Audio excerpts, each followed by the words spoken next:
चिन्ह आणि पक्ष एकनाथ शिंदेंकडेच राहील असा विश्वास आहे। राहुल शेवाळे आणि संजय शिरसाट यांनी हा विश्वास व्यक्त केलाय। निवडणुकीत संभ्रम निर्माण करण्याचा ठाकरेंचा प्रयत्न होता। राहुल शेवाळेंचा ठाकरे गटावर निशाणा आहे।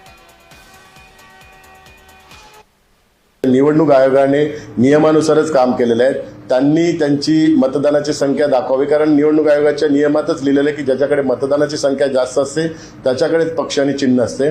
आणि ती मतदानाची संख्या यापूर्वी पण लोकसभे आणि विधानसभेच्या निवडणुकीपूर्वी पण माननीय मुख्य नेते एकनाथ शिंदे साहेबांकडे होते आणि आता लोकसभा आणि विधानसभेच्या निवडणुकीनंतर पण ती मतदानाची संख्या ही उभाटापेक्षा जास्त आहे। त्यामुळे निवडणूक आयोगाने तो निर्णय दिला आणि येणाऱ्या स्थानिक स्वराज्य संस्थात त्याच्यात अजून वाढ होईल आणि संपूर्ण महाराष्ट्रात शिवसेनेच्या माध्यमातून धनुष्यबाणाच्या माध्यमातून लोकप्रतिनिधी निवडून अजून त्यातलं संख्याबळ वाढेल।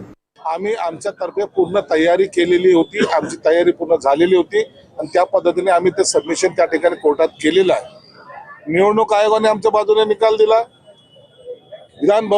भवनाच्या विधानसभेच्या अध्यक्षाने निर्णय दिलाय आणि सर्वोच्च न्यायालयामध्ये जी काही लढाई चालू आहे ती लढाई आता न्यायालय ठरवेल। म्हणून आम्हाला खात्री आहे की आम्ही सर्व भक्कम बाजू आमची मांडलेली आहे आणि निकाल आमच्या बाजूने लागेल अशी आम्हाला अपेक्षा पण आहे।